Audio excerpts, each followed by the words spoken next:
What's up, y'all? It's your boy, The Amazing King, coming to you live in color, bringing that oh so amazing touch. And I want to welcome y'all back to the Get Ready For It podcast, season 2. That's 1-2. I want to go ahead and introduce you guys to my co-host. As always, Savage XL providing that X and the L. What's up, y'all? Savage, you remind me of Smoke. Smokey? Smoke? Is it Smokey?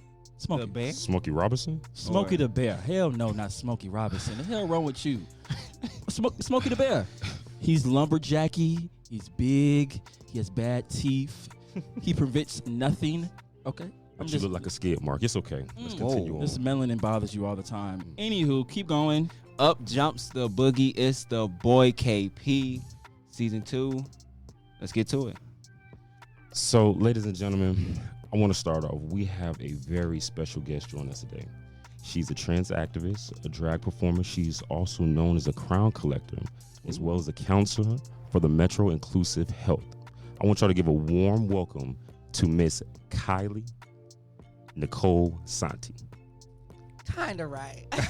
Yeah, you just We'll drop it anyway. You don't understand. No, it was really good though. But Kiala. Kyla. We want everybody to know it's Kyla. Yes. It's Kyla. Kai. How you doing today? Love. I'm doing well. I can't complain. Kind of nervous. We No, don't be literally nervous. practiced this lady name 16 times. Y'all got poor grammar.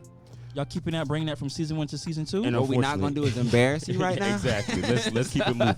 Let's Keep it classy, okay? Anyway, So, Kyla, Yes. I want to ask you a little bit about yourself. So, well, I was born in Daytona Beach, Florida. My given name was Bernard Emmons, but I go by now Kiala Emmons. My stage name is actually Kiala Nicole Santi, is what you all have Googled.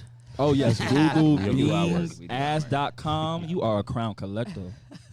But it's been a journey to get to where I am today, and I'm very grateful for all of my experiences.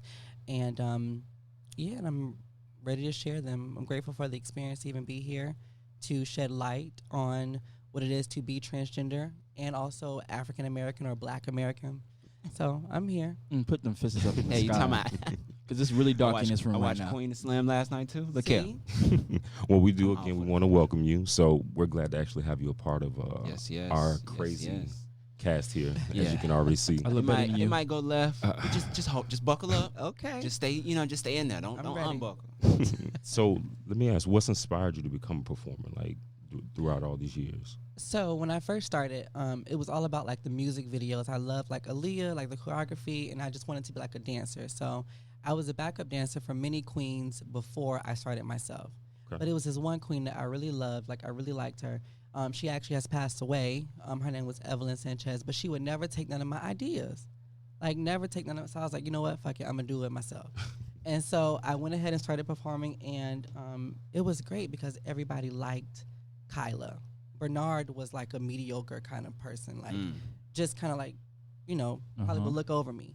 But when Kiala came, everybody loved Kiala, and it was just like my first pageant I won, and from there it was like That was instant everything. love from Yeah. the community. Mm-hmm. And that's what's up. So tell me, like, what do you feel is your biggest accomplishment throughout all of this? Like the biggest one?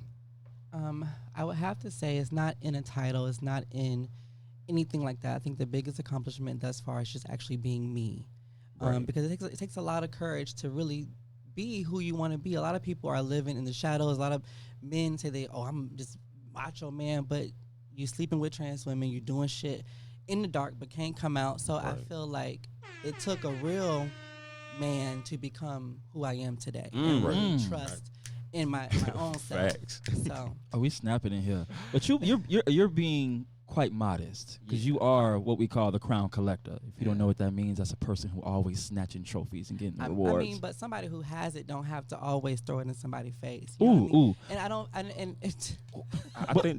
but- Can you say that again? Can you tell him that one more time? when you have it, you don't have to always throw it in somebody's face. There you go.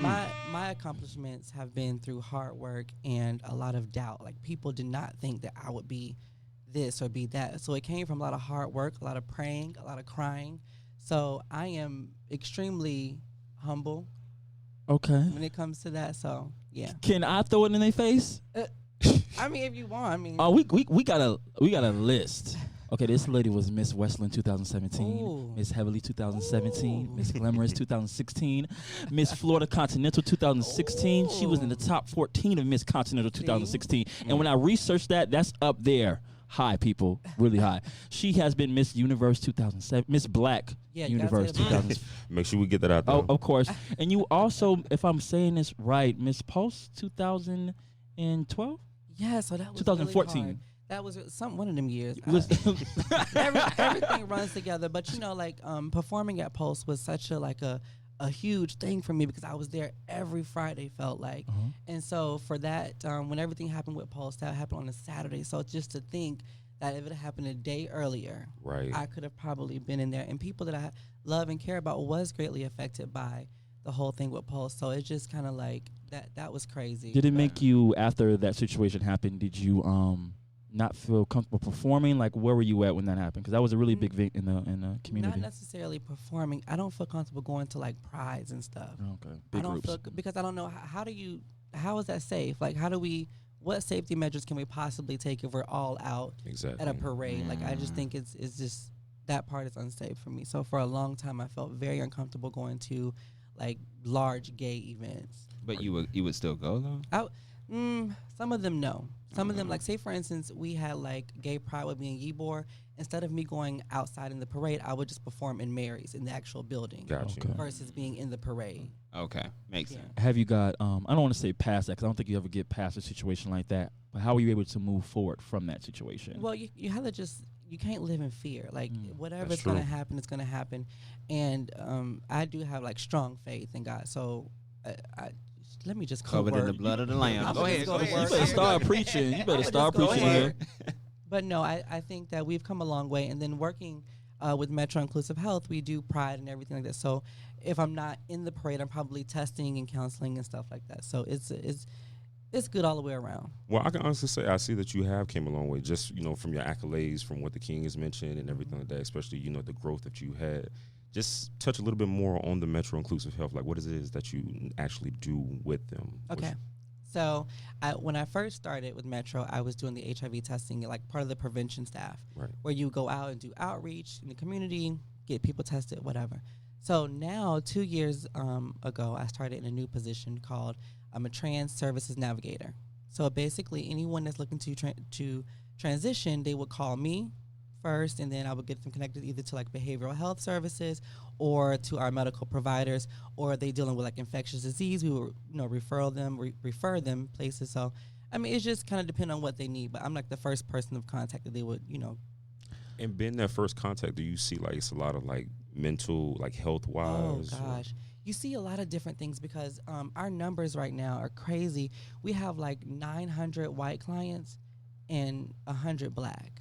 And that bothers me so much. But when I do get black families, I'm so happy because like, you'll probably have like mom is on board, but dad's not on board. Right. And just to be able to talk to dad and say, you know what, your child is fine. And just if you give your child the support they need right now, you'll never know what they can become. Like you giving them all the tools they need to be successful in life just by supporting them. And white families too. They question. Hey, they too. they question their parenting skills when they don't know like what is happening with my child, and just to be able to sit with these families and let them know that you're doing an amazing job. Yeah. And even in my family, we didn't have the language to say, oh, you're transgender. I just thought I was a gay man, Right. and that was it. Oh, and it's okay to be a gay man, but don't put no wigs on. So, I mean, it's a different time, but I do feel like the behavioral health piece that we implement with Metro Inclusive Health is very important because you have to be able to be mentally healthy to go through a transition as I have. I have a question, just a quick question for you. Since you do work in that field, because you said you did the testing at one point, right? So when you got a patient and they did the test and they came back positive, how do you console, or how do you even get your mind ready to explain or give this news to this person? Because I always think about like when people get cancer or something like that, how does a doctor or somebody tell this person, listen, this is what you got, and this is what you're going to do to deal with that? So I just want to get your... Comes with a heavy heart. Yeah. It is so heavy, but okay, so first off, we doing the paperwork, right? I done did the test. Back then, it was like 15-minute testing. So they lie. It really take like 2 minutes. Right. You can see the results. So I'm doing the paperwork. I'm like, oh shit, they positive. I'm finna say, but the conversation turns drastically when I see that result is positive. You start asking questions like, well, what would you do if it were to be positive? And one of the first questions we ask when you come in is like, is this a risk? Is this a routine test or something risky happen? And right away, I'm engaging my clients. Right away, I'm letting, like, I'm here. This is what I do. Right. Like, you in good hands, you good. Whatever this test reads, you're fine. And I have made some of the best connections with people by delivering that positive result. Long-lasting friendships, and they're friends now because once you give that result to somebody, you can't just back away from Exactly. it. You're in their life Right. for a long time, and so I got clients that and we don't have to make a big deal, but they'll see me in the club, they come running and hugging. I'm like, girl, not today. But I know what they felt when I delivered that result, so it is very rewarding to see that they're still doing well, they're happy, they're healthy, and that just really warms my heart because either one or two things is going to happen to that person when they leave your office. Either they're going to go into like some kind of dark depression, or they're going to make changes and live a better life. Try to, yeah. Right. So we also have something called like gay children, and one of the first people that told me that they were positive was one of my gay children, and I felt like so incompetent because I could not help. That was not something that I had gone through, that I could shed some type of experience or some type of support or anything. So Yeah. I was it kind of pushed me to go into get a better understanding of HIV and what it meant to be HIV. And so since then I'm also in school to be a behavioral health therapist as well. That's what's So up. that's where the whole counselor part comes Right. in. Oh. So I realized I can't take everybody in my house, but what I can do is help clients get more healthy mentally. And so hopefully if you are healthy mentally, you can kind of build your life in a way that's Right. good Okay. for you. You got a certain type of strength that a lot of people don't got. I'm Go listening ahead. here. Hey, You can go ahead. tell. Yeah, well, absolutely. speaking of the mental, just how did you find the strength to become you? I don't know. Really, to be me, I realized I could live a life like an unhappy life, or I can be happy with the person that I wanted to be. I only had two options, and that was it. And so I just chose to be happy, and it took like leaving my family. It took losing friends. It took a lot of being ridiculed in my community. It took a lot, but I just felt like it was imperative that I was happy in my own life. Like how can I live and not be happy? How can I just make believe like I want to date women and I don't? Like what sense does that make? And so I just made a choice to just step out on faith and make myself happy. So my question is, how much of a weight is lifted and how much better do you feel living in your truth? So a weight is lifted in a sense that, okay, so now I'm Kyla, it's good. But we don't, I didn't have that behavioral health piece when I was growing up. Yeah. So all of my struggles and insecurities were internalized. So like if somebody could say the wrong thing, like, oh, your head is big, and I'm like, oh shit, my fucking head big. So it affects me in that way. But now that I'm an adult, it was very hard dating. So you like gay men. I liked gay men at first. I was attracted to gay men. Men that I could have like Say it. men that I can have open sex with. Like we can do both. We can top, bottom, verse, whatever. But so when you date a certain type of straight man, as you transition, you look more like a woman. You attract a different type of man, and so that all those men are not open to doing all those things that other men are open to doing. Exactly. Right. So you kind of have to find the right man for you. You get what I'm saying? So, and people, we don't discuss like, okay, when you transition, you're trying to make yourself happy, and you might make it very hard for yourself in the long run because now, where do you go to find men that are trans attracted? So you go to a club and it's like, normally if I get 3 phone numbers, if I get 3 numbers, I'm leaving. That's your quota. If I get 3 numbers, I'm leaving because what happens is this first guy, you can get his number and he gonna go tell his group of friends, hey, I met this girl over there, she da-da-da. Then you get the next number, he gonna tell his, not everybody looking at you. I know somebody in the group gonna be like, man, that's a man. So, Yeah. so it could be very dangerous. So I got 3 numbers, and I'm out. But Shit, I get one, I be out. That's if you get it one. just became very scary. It can be very scary with all the transphobic deaths and everything Right. amongst trans women of color. It's very scary. So that part is what I was not ready for. So a weight has been lifted because I'm myself, but then also too trying to navigate this whole process of just dating and being happy in that aspect. Do you still feel limited? I don't. I am recently married. So Oh, congratulations. Okay. so that part is good. Savage, you gonna be the only person that don't get a ring locked in because you know you at that certain age too as well. Wow. First off, let me let you know, being Go with ahead. my lady for 11 years, marriage doesn't mean Okay, then why you put a ring on it then?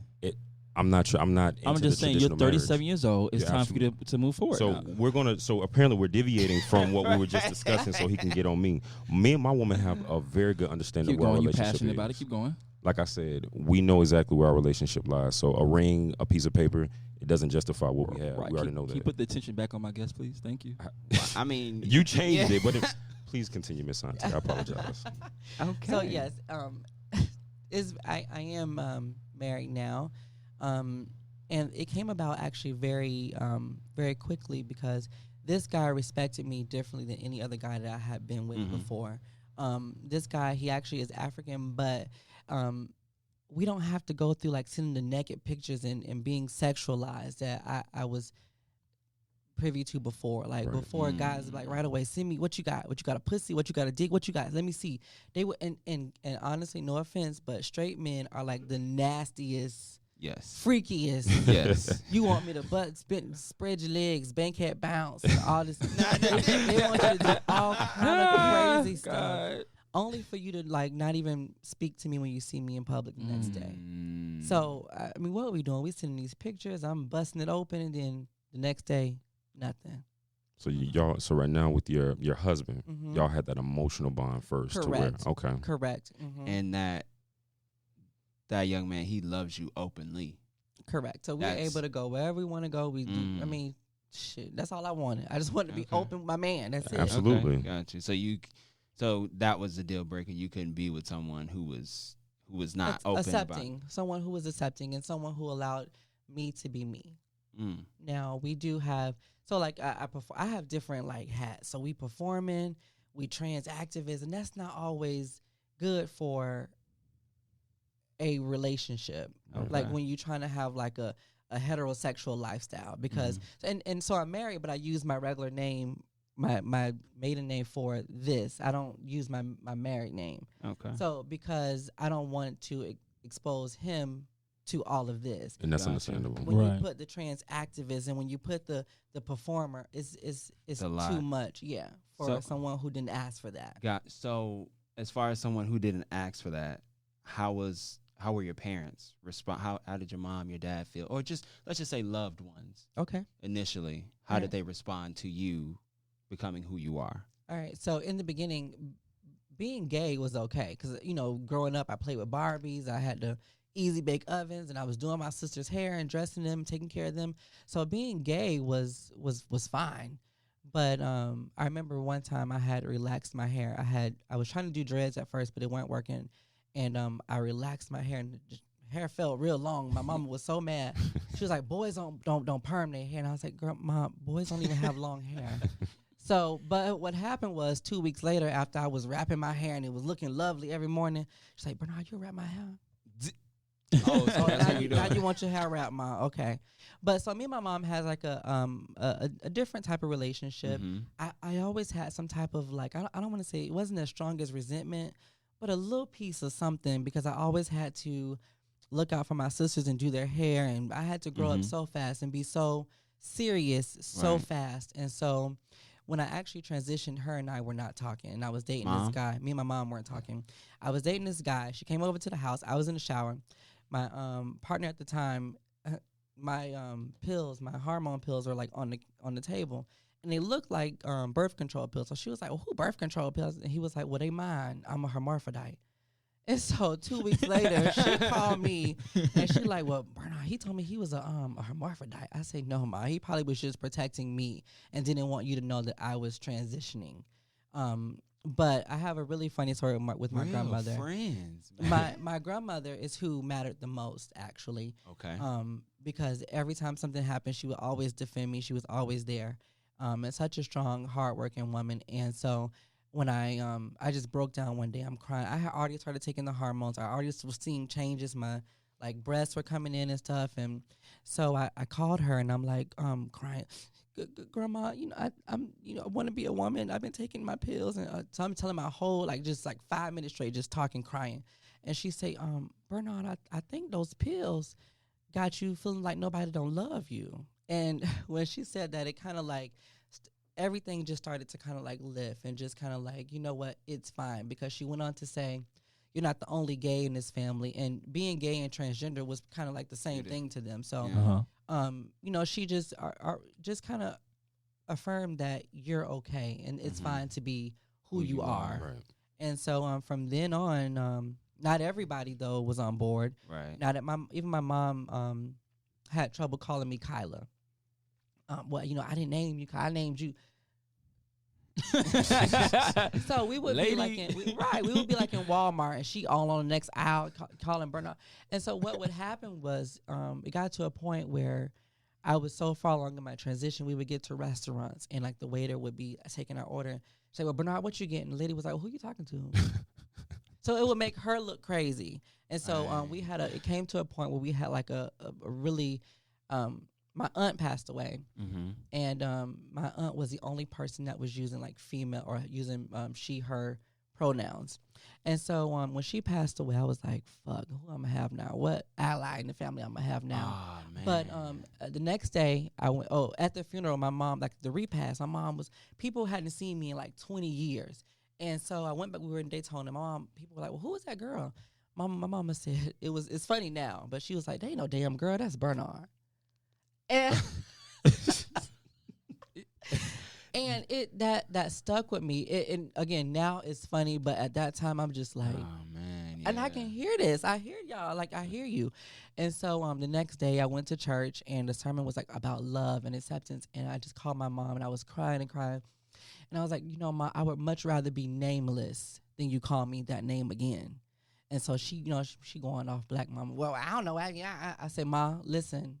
If you can't call me when I'm asking you to call me, I would much rather be nameless. So you took control of the situation. Absolutely. You can call me your child. You can call me, don't call me that again. Right. And so it went from there. I didn't come back around until my sisters began to have children, and I did not want to be absent for that. So Gotcha. Beautiful children, and I started back coming. And my sisters were great. My sisters called me Kyla or Kay, and I'm auntie, so everything is well. My mom, she have her moments. If she get too excited, she'll say Kyla, but when she think about it, she'll be like, yeah. What is it about black moms that they don't be feeling? And she come to all my stuff. She'll come to any pageant. She'll come there. I got my breast done, and I did not tell my family at all. So I woke up from the anesthesia, and I was like, I gotta call my mom. I'm crying. Ma, I just got my breast done. She said, well, why you didn't tell me I was off? And so you come to everything, you supportive with everything, but it's just so hard for you to say Kyla. But I think in her saying Kyla, that may make her feel like she's condoning it. Right. And that is what a lot of parents, black parents, I think, don't want to do.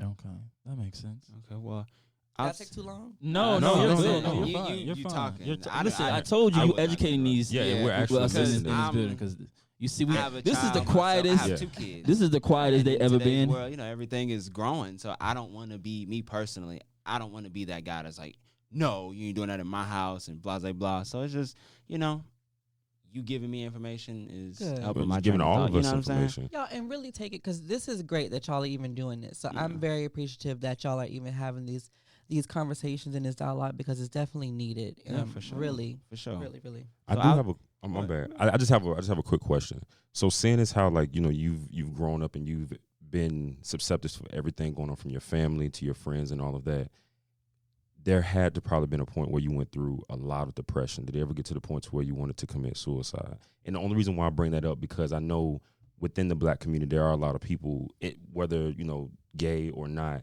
there's a lot of mental depression that they don't talk out about. So like, how did you handle and you got through that?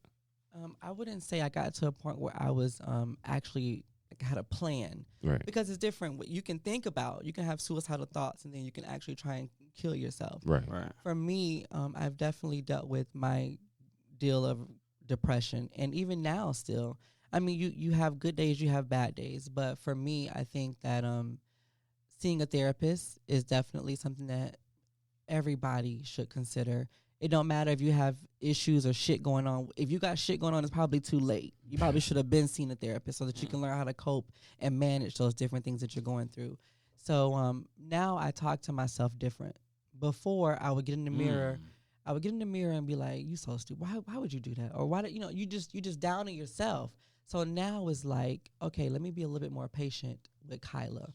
Let me be more forgiving with self, because it's a million people willing to tear you down, and I'm not going to be one of those people to help them tear me down. So I talk to myself a lot different now, and I'm just thinking through things. If you can't do nothing about it, you can't do nothing about it.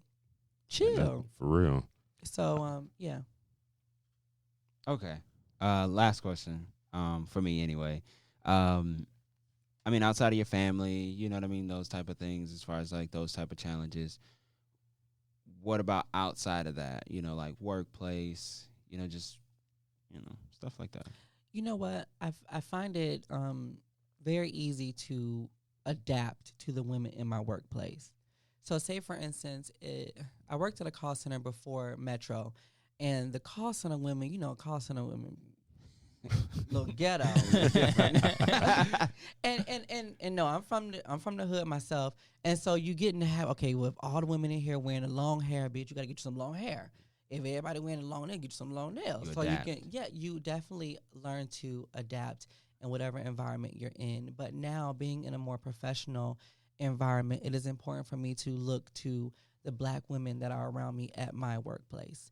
And those women range from medical providers to therapists to directors to coordinators. And so I want to align myself in that way. So y'all see now I got the ponytail snatched back. Ain't all no long hair. It's just about being comfortable in my own skin. I don't got to have on a bunch of makeup. I just need to come in here and look professional and get my work done. Okay. That makes sense, yeah. You speak so great.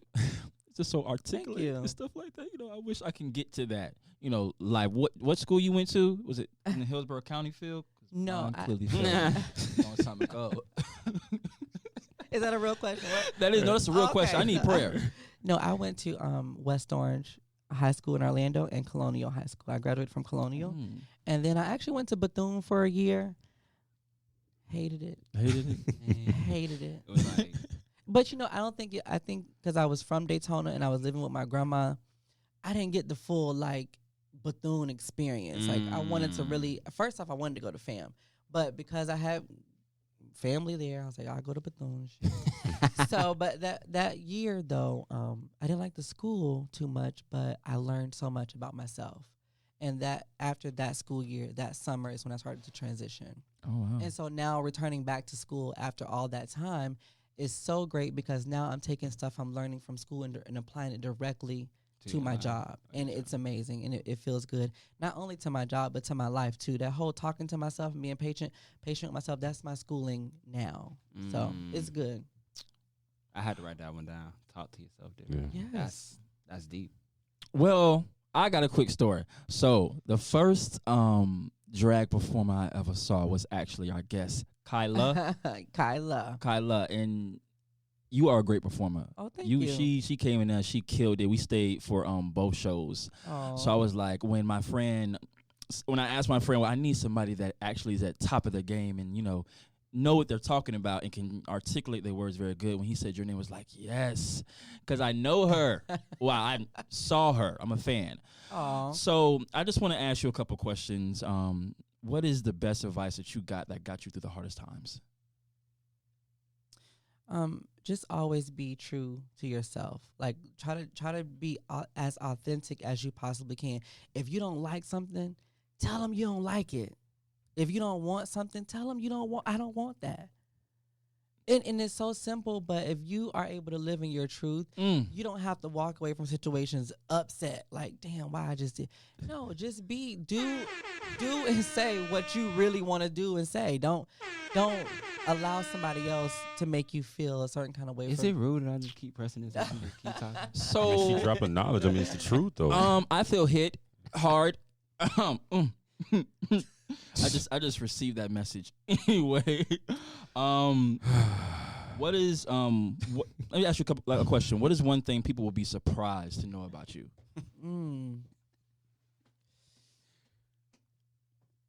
Y'all look me up.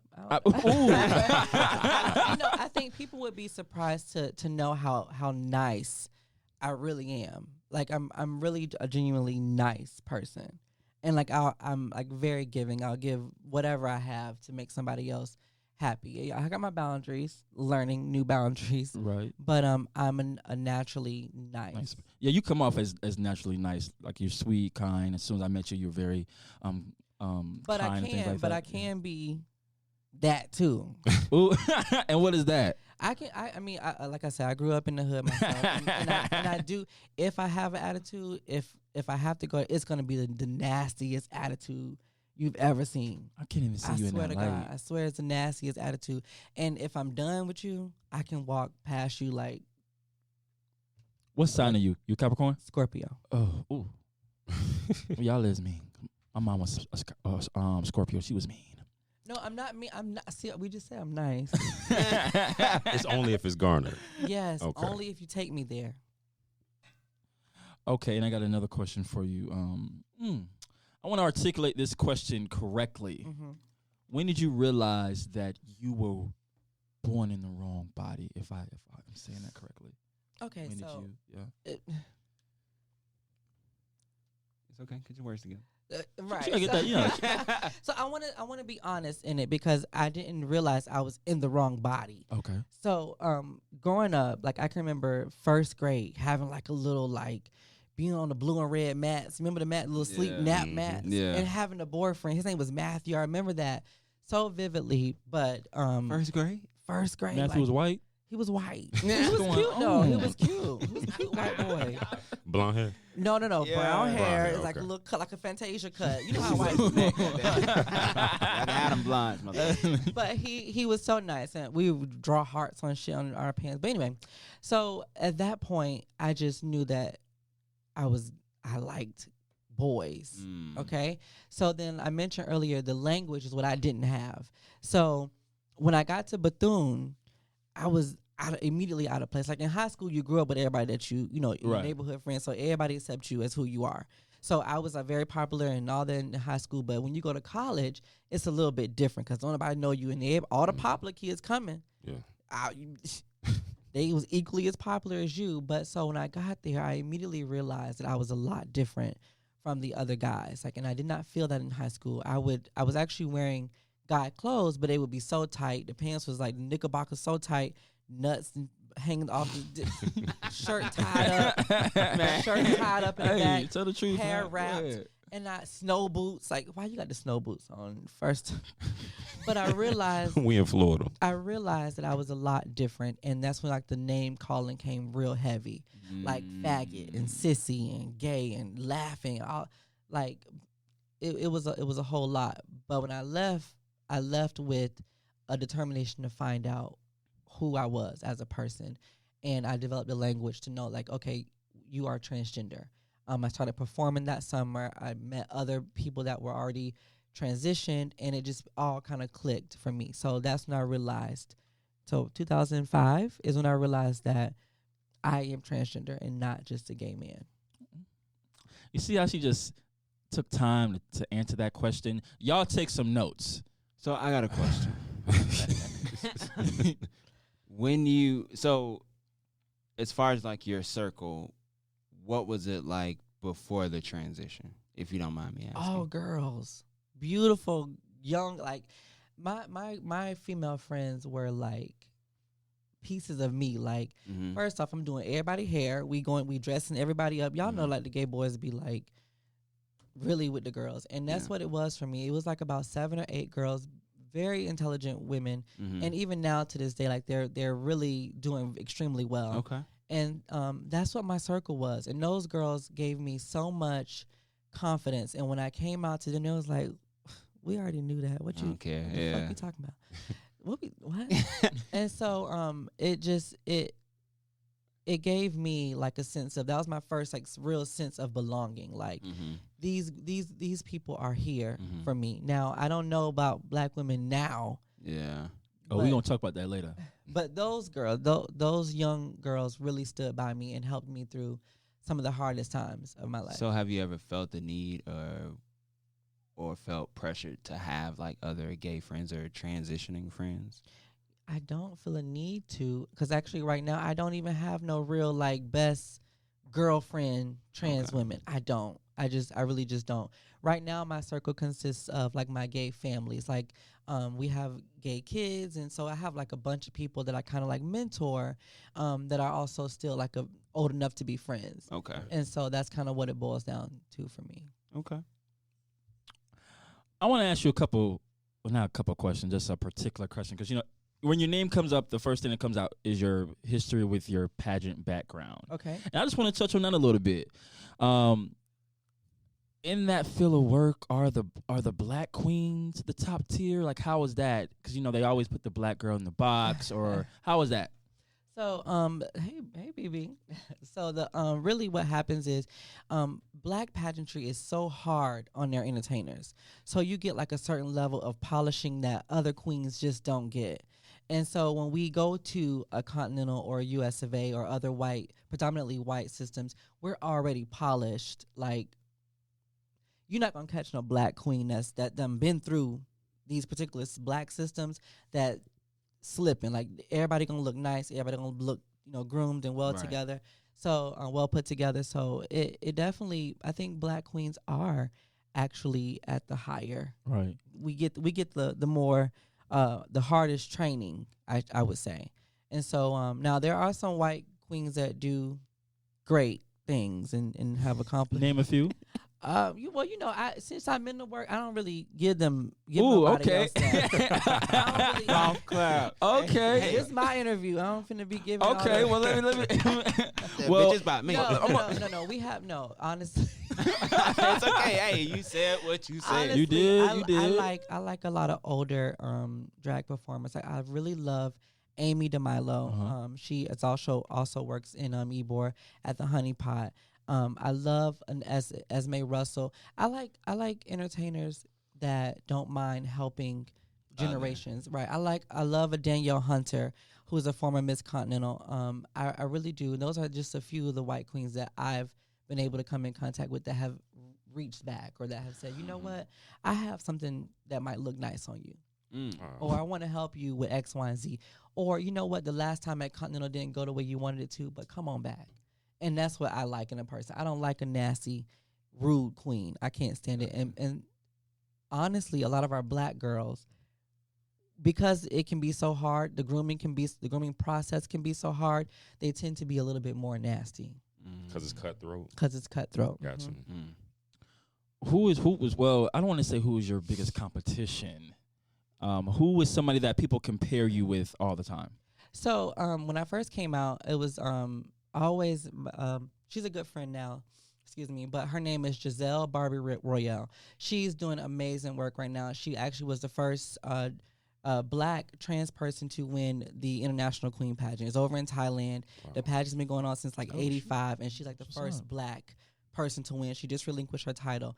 And so it's not a rivalry anymore, because I feel like God gives us the desires of our hearts. Giselle has always wanted to be in that light and wanted to perform. That's what she loves doing. For me, I want a family and I want to live a regular life and just be a regular woman. And I think that's kind of where the direction my life is headed in. Right. So it's not a rivalry, because she's won her things and I've won mine. A lot of things you've won. Let's mention that. But we go back and forth. Right. Like, so for instance, if I win something and she hasn't won it yet, she coming right behind me.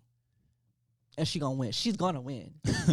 So it's really good, and it just makes you a better competitor when you have somebody that you can say, oh, that's my sister. Like, girl, come get this money. Well, then that's what makes it like a friendly rivalry for you. Absolutely. It's not more so like y'all have. But you know what? So it got sticky though, because we dated the same guy. Ooh, okay. The same guy that I was with when I transitioned, she had also dated him too. And so that's what kind of added. But we never got to a point. I know that we had a respect for one another because we never got to a point where we were disrespectful to each other.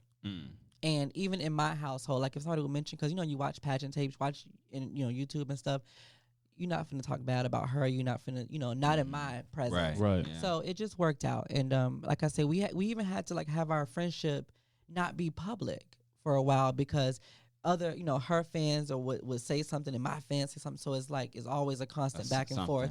But it was always genuine love and encouragement in the inbox and through the phone calls and through the messaging. So even when she went to Thailand, she was worried because she was the only black, like I'm talking about black, right. And you had these really white young trans women. Them Philippines, them Thailands, they, they look real, right?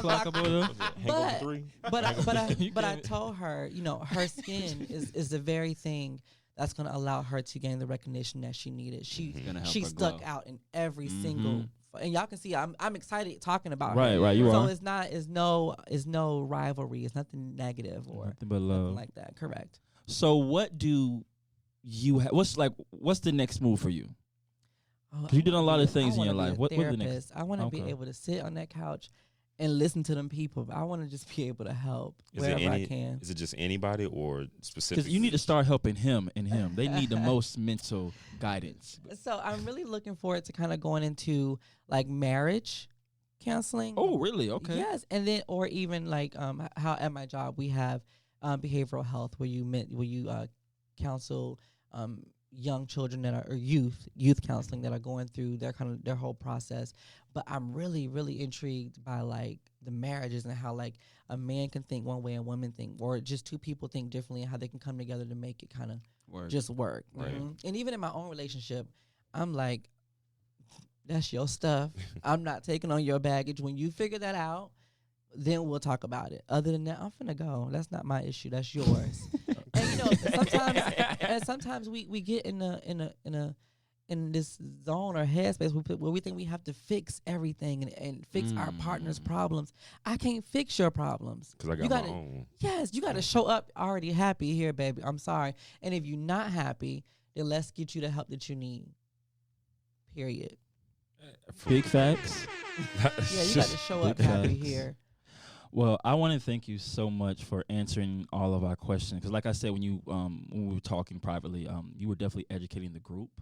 Because me, KP, and then also Savage had no idea about the lifestyle. So you've definitely put a lot of wisdom on us. We thank you for that. No problem. Appreciate it. Now we're going to go ahead and ask a couple group questions. Okay. Because we got some strong opinions. Because, the first question is a question that KP asked me about. You want to go ahead and ask that question? See how you feel about that? KP. Okay, ask the question. All right, so you seem like you're pretty cool, you know what I'm saying? So Pretty cool. pretty cool, you know what I'm saying? She seems pretty cool, you know what I'm saying? Uh-huh. All right, so check this out. Mm-hmm. So let's say I'm a ball player. Okay. Basketball. It's my shit, my jam. You know what I'm saying? Hoop. I ain't doing too good right now. Plus, I got a lot going on mentally, like you said. And maybe I want to transition. Mm-hmm. Boom. But let's say I didn't transition for the love or for the passion of it all. I transition, so I go hoop with the girls. And I dominate. For me, that's an issue. It's just my personal preference. Uh-huh. Or at least I feel like they shouldn't be allowed to do that. Do you honestly think that somebody is going to transition just to dominate on a basketball court?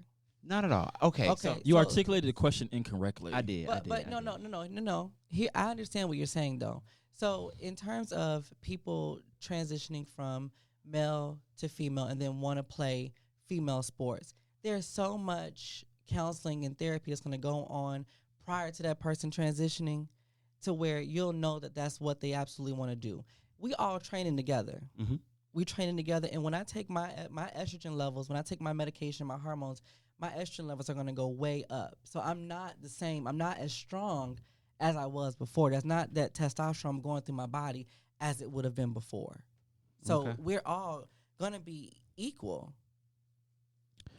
Estrogen-wise, levels-wise, we're equal. Strength-wise, we're equal. It won't change the fact that I'm 6 plus It's standing some over 6+ everybody. women too. That's Come rare. on. Though. It's rare. And basketball's not Man, y'all rare. better- if I want Not to in play basketball. y'all better let me in. There's some tall females in basketball. Okay. If she in basketball, then she probably tall.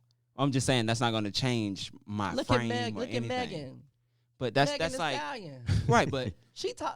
but if okay, so example, What if she playing? a young Dwight Howard. That's not going to change the fact that man that big. That's not going to all of his estrogen. That none of that's going to So change. yes, He's it still is. gonna be It would- big. It's definitely going to change. I ran track, and my body has drastically changed. Okay. Your body is going to change. You're not going to be as strong as you were.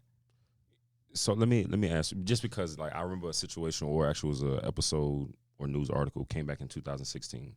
There were in Connecticut, they had 2 track runners, both were transitioning, and they were once male, but then they decided they wanted to be female. Mm-hmm. They actually broke the school's record. Mm-hmm. Now I guess it's because they were going through the transition phase, I guess at that time, so they still had testosterone. So in your case, like when does it stop? So when does that level out for you? Well, you would have to take your hormones regularly for that to even start to happen. Now, Right. if you get like a orchiectomy, that's when like some people know it as being castrated. Right. But like if that happens, then of course the testosterone is not going through your body as much. Right. But it doesn't stop. You'll take hormones for the rest of your life probably if you still have your testicles. So that's not what I'm saying. What I'm saying is, like, say for instance, if I'm going through treatment for X amount of months, your levels are just going to imbalance just naturally. So where the testosterone was here, my estrogen was here, it's going to change. Mm-hmm. And so I'm not saying that they have more of an advantage or disadvantage. I'm just saying that you're not as strong as you were. Like you're not a full man, so to speak, Okay. competing against other women. Are really and really probably a trans person probably has more estrogen than a cisgender woman because we're putting more in our bodies. Does that make sense? No, it makes It does. Yeah, it makes a lot of It sense. does. You got everything you needed from that question? No, I had a follow-up question. Hurry up, boy. All right, so follow-up question. So if that's the case, well, I don't know the rule. I don't know how it works, but I know, like he said, the 2 young men, they were transition. I mean, sorry. See? I mean, at the time, Okay, all right. I do was apologize. dudes, I do they dudes. apologize. Go ahead. they were transitioning. I said I didn't want to offend you, so Keep going, Um, boy. Come on. The 2 fellas. no, I'm trying to figure out the question. Listen, this is why I said one question. You would have been good. You want to do a follow-up question. We having a genuine Right, I need you to conversation. hurry Well, up. let me, can I ask a question? Go ahead. While you No, working no, we got to move on? on. We are moving on. We're moving. That's what I'm saying. Can I ask a question? So, do you believe that in the sense of it all, because a lot of sports are actually they're sex like related, meaning like with Men. exactly, male, men, female. So, do you think it would be fair more so if it was gender related, because gender relates to what you answer to? So, do you think that it's better if the sports world, actually just the world period, went that route instead of just looking at it as sex and look at it as gender? So explain what you're saying more. So Because you're like, not making sense. So more- Y'all getting So lost you're- with this question, boy. More so like in the sports world, when you're trying out for sports teams, they look at it as sex. So basically, I'm a man, male, female. exactly. Okay. So do you think that it will be better moving forward If we go by gender. exactly? So what do you mean? So if I'm transgender, then there's transgender track and field. Well, no, not just like specifically by itself. I mean, if you want to try out for the basketball team, like you were saying, Which one would I do? yes, ma'am. Right, Would because you what would you want? how what you you- identify yourself if is I'm- how the sport should be is what he's Correct. saying. I should be able to try out for the female team. Okay. I feel. Now, I think if we kind of shift the focus more so on, they used to be a man. If those women would train with that person, you never know how you can push yourself to be the best that you can be. We're looking at it the wrong way, I feel like. Okay. An athlete is an athlete. If you put me next to the fastest man on earth and I train with him for months at a time, eventually I'm going to get to where I need to be. I mean, I just feel like in the world, them transgender women that broke those records, they were gonna break records anyway because it was already in them. So if you got a cisgender female who's working alongside of them, bitch, break your records. That's real. Train. Big facts.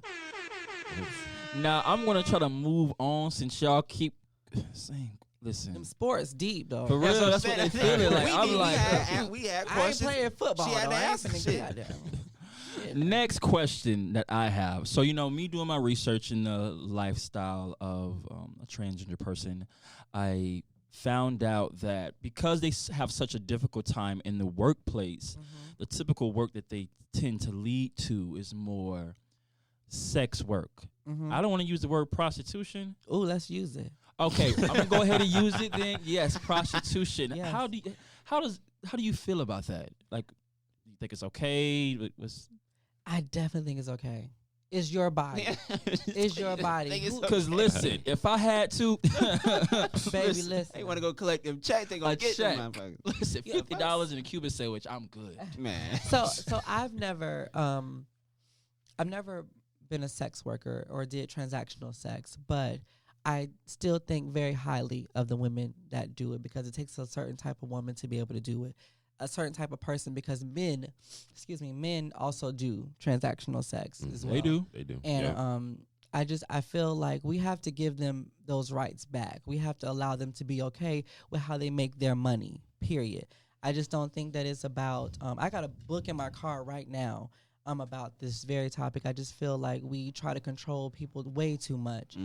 If I ain't hurting nobody, let me make my money, please. That's true. Please, let me just make my money. That's how I'm trying to live. Especially right now with Corona and shit going on.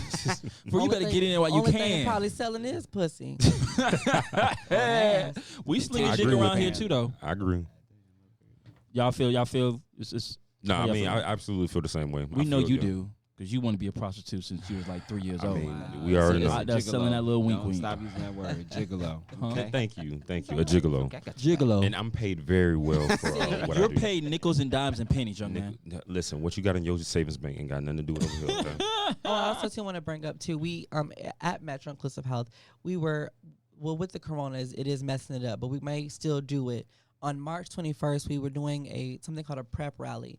We were going to talk about discrimination and then also prevention methods, but also too we wanted to empower transactional sex workers. So I had a guest speaker that was gonna come and talk about their journey in sex work and how even being a part of or having prep now would have made that journey a lot easier. So there's a lot of good things, and I just want, in my role at Metro, I just want to be able to kind of like shed a light on a bunch of things that we don't get to talk about. And I think that sex work is so important because like that's the difference between, okay, let's face it too. If we're not supported by our families, if we're getting kicked out at 18 and 16 years old, where else do I have to go? Right. I don't have no education. I don't have no professional skills. What am I going to do? And so I just feel like we had to think beyond, oh, should they be prostitutes? You don't know what this person went through. You don't know what. That's true. And then some of these escorts or prostitutes are like providing for their entire families. First of all, they make money. Some of them. Nails You have mad. stones in it. You Have be 30 inches. right. You mad because they really banking off that shit? Look, man. Somebody jealous. Right. But I feel like and in a way, I don't see myself any different from those women because the same men that are paying for them probably done slept with me for free. So Right. yeah, because Okay. it's trans attractive Now she men. being real, yeah. Yeah, She so- being real. So they going out there and looking for the men, looking for the girls. But I'm on POF and looking stupid and come on over and done fuck me and ain't And I calling me left. for free. I'm hungry. So yeah, I don't think and I had a girl one time challenge me on that because we have different like focus groups and she was basically like you don't go through what I go through. You're not a sex worker. You're not a whore. And I was Wow. like, That's what she called herself. yeah, I mean, if so, yeah, she said you're not a whore, and I said, I took a step back because I'm on your side. I'm trying to help, and although I'm not a sex worker, I still am a part of the same community. But I had to give her space too. I had to acknowledge that you're right. I don't go on the streets. But the same oppression and depression and everything that you felt from these same men, I felt it too. So don't discredit my experience. Right. So Okay. Big facts. I got another question. and it's always about the black females.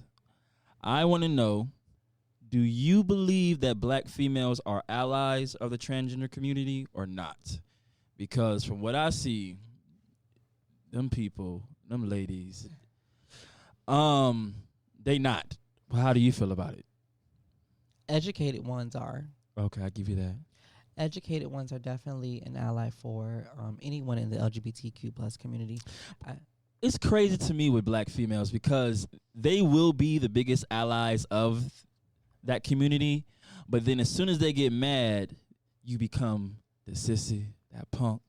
Oh, he gay. Well, I don't want my son to be around that gay shit. Keep in mind, women are just women anyway. Women Okay. are already jealous-hearted and all these different things. So, of course, if they feel threatened, that's where that comes. Shit, if I feel threatened, I might call you a sissy or something too. I don't know. But at heart or at their core, I do think a lot of women would like to be, but just like my mom didn't have the language, they probably don't have the language. They probably don't have the education just to be more. Exactly. You know. So I feel like I get women come to me, not now, but at the call center. Well, girl, if my man want me to do something with his butt, is he gay? Bitch, are you a man? Hey, No, listen. if you not we no talked man- about this before the episode. If you're not a man, he not doing nothing gay. Girl, if you don't play with his butt or play whatever, do what he wants. Because listen, if I find him on Who POL, pressed that button? Who pressed the button? Who pressed the button? Was that you? That was him? Oh, my God. Hey, we might have to do another one. Hey, Savage, you stupid. Hey. yeah. Well, thank you for clearing the air on that one. Let me move along. Oh, I got a good one.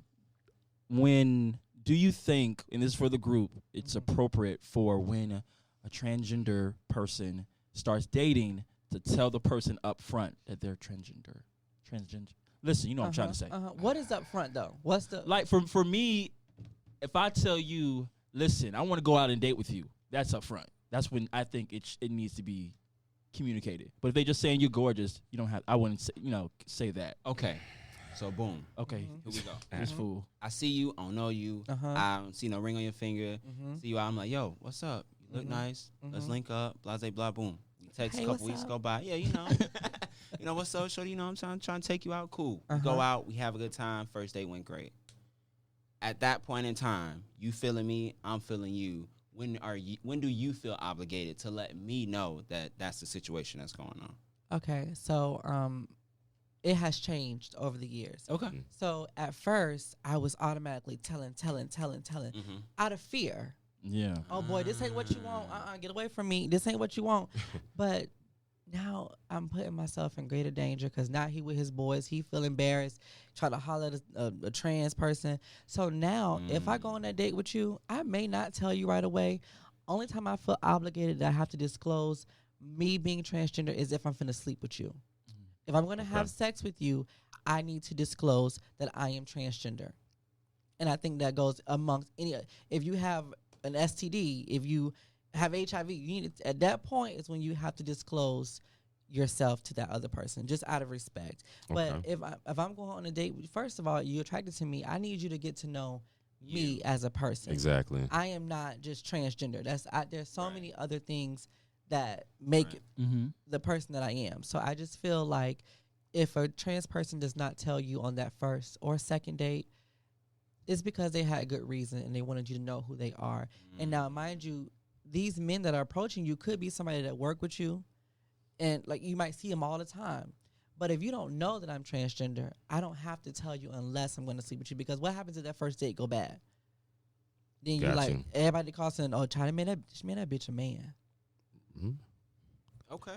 That actually changed, my answer on it. Like, I mean, it really did. And that's why I asked the way I asked, because I know, like, for some people, it's like, oh, I'm trans, or whatever the case is, and then it's like that throws everything off. But you get to actually meet you, and then you figure out how that works out. So that's why I was asking from your perspective. When do you feel obligated? So the reason that I did change too is because I would be on these apps, and a lot of apps don't have a transgender button or selection. Yeah. So now OkCupid does. So if y'all out there and y'all want to be identified as bisexual and trisexual and trans and not queer, gender non-conform.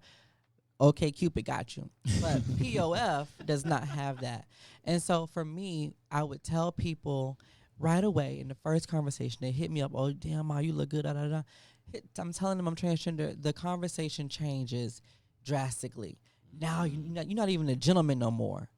Now it's like, oh, let me see that dick. Okay. What? And then and like right, like yeah, I like thought you was a girl. And now when you Listen, when you people tell like things people like you that. transgender, that you are instantly sexualized. Like 9 times out of 10, it's like it's crazy, and they're so rude and so disrespectful to the point where I was in. The reason I even got married, it led me to get married. I had this guy come over, y'all, and for 3 weeks I was telling him that I want to get to know you. Now, mind you, he wasn't even a guy that I would normally talk to. I went from like my 10. He was ugly. Yeah, he was ugly. I went from like my You said my good looking tried black to be man, like and then I went to white men, thinking that white men would be more gentle and more fragile, more some white men, and it hit a little different when they white, Right. because now you just okay. And then I said, let me get back to my black boy. So now I'm finna date a fat black. Boy, he must know what it feel like to be disrespected. So I let him come over, and mind you, for 2-3 weeks now, I'm telling you, I just want to get to know you. I just want just chill. So of course he didn't have a car. I went to go pick him up. Went to go pick him up, and we land in the bed, and like the whole time he's like trying to do something. He's like touching, feeling, all kind of stuff, and I felt obligated. Talk about sex work. I felt obligated to come or do something. I swear, once I came, because let me suck it, once I came, he didn't penetrate me, but he was doing other stuff. Once I came, this man rolled over and went to sleep and did not say another word. And at that point, I got on my phone. I'm hot now, because first off, we were supposed to be watching a movie. Right. How You we done get fucked up the here. goddamn movie. Right. So the next morning, I had to go to work, so I Ubered him home. And as soon as he got home, he said, I made it home. He said, oh, and sorry about last night. I said, sorry, what you mean?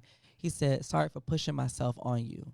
And I went to work, and I felt so crazy that morning. And my friend was like, Kyla, that was actually rape, because it was not consensual. And so for me, I didn't want to scream like, oh, you raped me, because it wasn't like, but when you don't have consent to do what you doing to somebody, that is considered rape. And it took something from me mentally. And I was like, what is it about me that's allowing these men, fine, white, fat, what is making these men think that it's okay to treat me how they're treating me? I must have lowered my standards somewhere down the line just to have somebody to lay up. Now, men honestly, they could be a perfect 10. They could be fine. Men will sleep with you. Hear me when I say this. I don't have a problem finding someone to sleep with me. I had a problem with finding someone to love and care about me. to respect you. To respect me, correct. It was probably the miseducation, like honestly. Well, I read this thing that homophobic parents raise DL men. And what happens is you can have a man that really, really, really love and want to be with you with everything in him, but he can't, because he knows it's not accepted by his family. His mom and his family's going to go crazy when they find out they've been sleeping with a man, because ain't no transgender. You just a man because of that education. So I just feel like I had to make a decision for myself. My love to me was a decision. Like, okay, I'm not dealing with, you don't got no car, I got to Uber you here, I got to give you $15 for a haircut, I got to get you gas, man, I got to get you. I'm not doing it. Yeah, don't ever. Yeah, reduce $18 for a haircut. It wasn't a good haircut then. Cause Right, you know, I'm shit I'm like saying that. 25, you 30. had to tip him off. Because he had 10. He had 10. You got to show me something. What you got on the haircut? I give you the 15. So I'm just gonna ask this I quick give you the question. 15. Quick question. It's a yes or no, because y'all going a long time. But no. So I think you kind of answered this question. I'm just gonna clarify it again. Okay. If a heterosexual male is dating a transgender female, is He gonna get that right, y'all. man considered to be gay in your eyes? I want you to answer it first. I want to hear what y'all think first. Okay, go. Damn. Is he gay I or don't- not? Is real, do you think No, he gay? no. Okay. No. My take on it, She want a yes or no. no. That's what she I- want. honestly, I would say probably not. I would Okay. say no, but that goes with having those labels on it. Okay, Because next, they're- KP. You see it? Come on, she wants the truth. Just He gay. You think he gay? Well, it depends. If he's having sex with a vagina, then no. But if it's a penis, then yes, because Okay. that's what gay is it not? So, most times, a lot of guys that I encounter, they're not actually having sex with my penis. So they're actually fucking me in my ass. So it's not, they're not necessarily touching my dick or doing something that would be considered gay. So it's a type of sex that we're having, if that's what makes it gay. Not all men that date trans women go for the dick, if that makes sense. Some of them do. Okay, you know what? We can have sex. They don't mind my body parts touching them, but ultimately they're still penetrating me. Now you got some men that are just freaky and like freaky stuff, and they just freaky. yeah, because Yeah. they like to eat booty. They just freaky, man. They So, do. yeah, okay, and then it's in levels, because I do have some guys, they may not want to get penetrated, but they like you to eat their butt, or they like you to do, lick it a little bit, play with the hole or something. And it's all a level of comfort. I feel like I had this one guy, my last real boyfriend, a Haitian guy, and really cared about him, but could not get it right. Didn't have a job, trying, but just not. And so he says that when I went to we have sex, I went to I was doing oral sex, but I went to like put my hand like in his booty, like just like the crack, like not actually trying to put it in, but I like the warmth Right. of like the booty hole. So we got done. He had a full attitude because I had put my hand by his butt, and he said it made him feel less than a man, and so I instantly got offended. So me paying all the bills in the house, what that make you feel like? Preach. What that make you feel like? I ain't gonna- But I can't. You can push it on there. Yeah, preach. But so and it wasn't like a going back and forth thing, Yeah. but it just gave me a bad It triggered feeling. you. Yeah, because Yeah. I'm busting my ass. I'm doing all I can do, And all then- I can do, and I can't even put my hand, for that one little thing. because that's what I liked. Right. But when it's time for you to get what you want, I gotta stay ready. I gotta stay clean and fresh and Yeah. ready to go. Yeah. It's not right. Compromise, man. Okay, that's what's up. I Because got even my partner, my partner right now. right. This might be a lot of information, but Listen, tell her. we don't have he's actually considered like a bisexual man, but I don't penetrate him. So it's not that he is. I don't consider a man that dates a trans woman to be gay. I feel like it's the femininity Of that it makes it Right. that makes that man a straight man, if that makes sense. I feel like if you're dating another masculine man, Mm-hmm. that makes you gay. Even if the man is like a slightly feminine, they're still like presenting as man. Yeah. But because I'm presenting as a female, I think is a little bit different. Okay. And in that makes my sense. eyes. Okay. Hey. Never knew that. Okay. Everything you said, never even knew. And Dropping I knowledge. also dated a trans man too. So okay, think about that. Okay, yeah, So, Yeah, well, explain. Sorry. so I am trans female, Right. born male, turned female. Vice versa. And I dated born female turned male. Now, a lot of my friends like, girl, what you straight now? And I didn't feel that way. I still just felt like my regular self.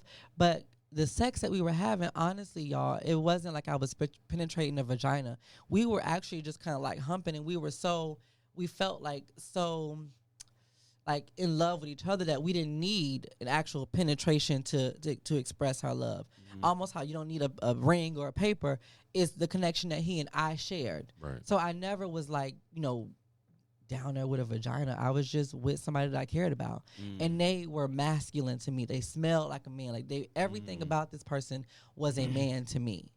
So and they had a vagina. no breasts, but they had a vagina.